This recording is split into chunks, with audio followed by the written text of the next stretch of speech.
Huwag pa kailang pasono, no? This is it. Siya ng lampas. Before tamnan, lampasan, then basukan. So that's the process here.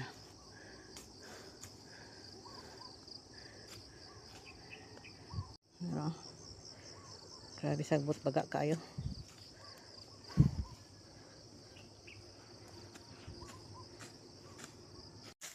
So muna siya si Madam Lampas. Lampas Farm Girl. Kailangan siya lampasan before tamnan. Kaya matay man imuhang itanom kung di mo lampasan. Kay dili na makakuha sa sunlight kay natabunan sagbot.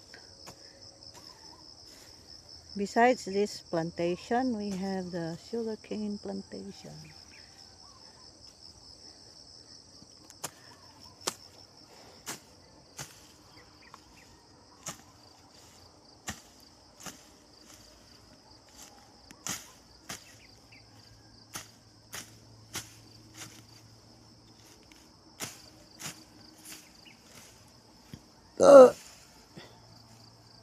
Right after maglampas, magbasok na sad.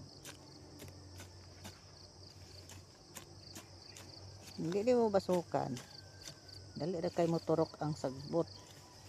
Og makig-contest siya sa imong gitanom og turok. Now, of course, sagbot man siya. Nothing to lose. Paspas gid na siya motorok.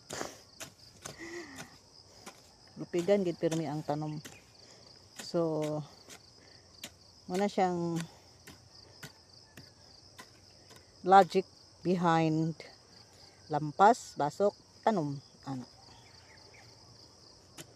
So, lampas first. Basok dayon. After which, magtanom. Kaya lang ang proseso. Pero slowly, but surely.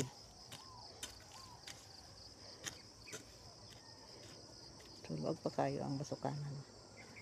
Pero gianam-anam ra ni siya kay anam-anam man pud og tanom. So just like yesterday, this was the seedling that was planted yesterday. Gianam.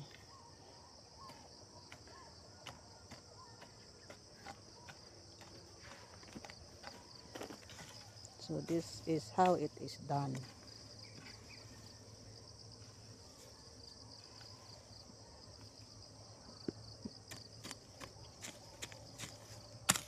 So muna siyang nilampas.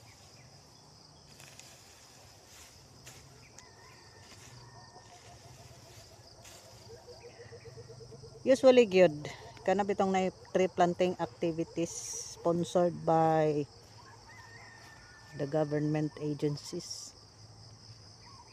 Diretso ra na sila gatanom. Sagbuton kaayo, kalutan na nilang sagbot. Dire nana. Kalot lang sila diretso diha, tamnan. So for the sake of tree planting lang nga activity. After sa pagtanom biyaan na siya.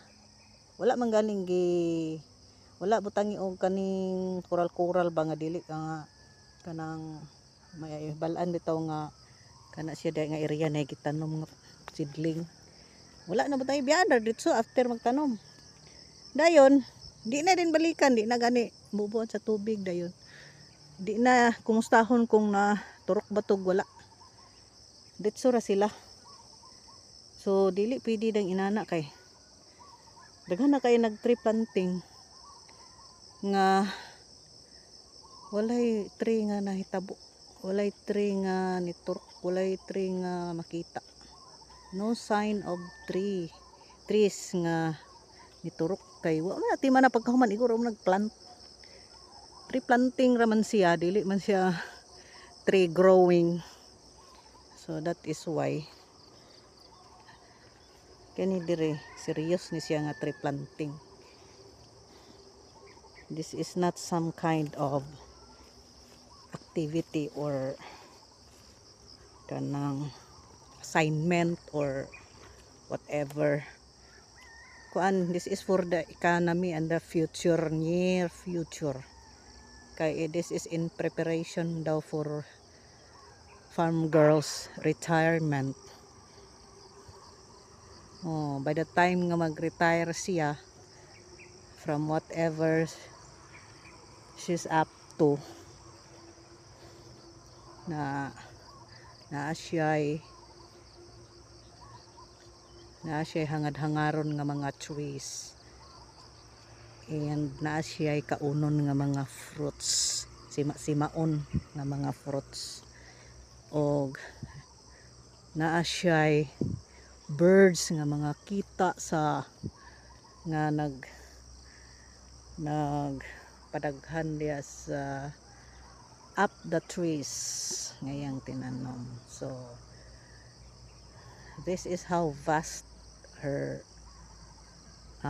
land. Kanang katubhan apil pa na diya, iya pa na. So apil pa na diya tamnan after anak nga 3 kuan man na siya, 3 tapas. So after 3rd tapas tamnan na daw pud na niya dwarf nga lubi dayon fruit trees. Kana diya ang katubhan, tamnan daw na niya dayon ang tubo wala na. This is the second, kani nga tubo for the second tapas na ni by January or February. Matapas na siya sa January next year to 2024. So second tapas na siya. Napay third tapas. After sa third tapas, no more sugarcane. There will be another tree planting. Mahitabo diha sa katubhan.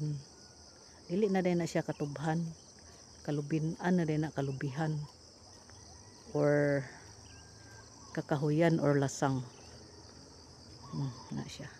Ito pa ito iyang lampasanan. That vast there. For the meantime kanilang sa kay kani diri gibinggalahan mangguni kita man binggala. So after sa binggala, napura siya sa binggala. Binggala ba nga gahimuong harina sa para sa mga bakery. O napura na siya sa binggala. Plant na din siya og dwarf trees. Unya under the dwarf coconut trees magtanom siya og mga crops including bananas and gulay, and of course kasaba nga kanang pang household nga konsumo, dili nang pang commercial nga pang himuong harina. Kay ang iyang favorite na cake is cassava cake. Paborito po niya ang kasaba nga suman. So ito ra ang kasaba nga iyang binhi. Muna iyang itanom later.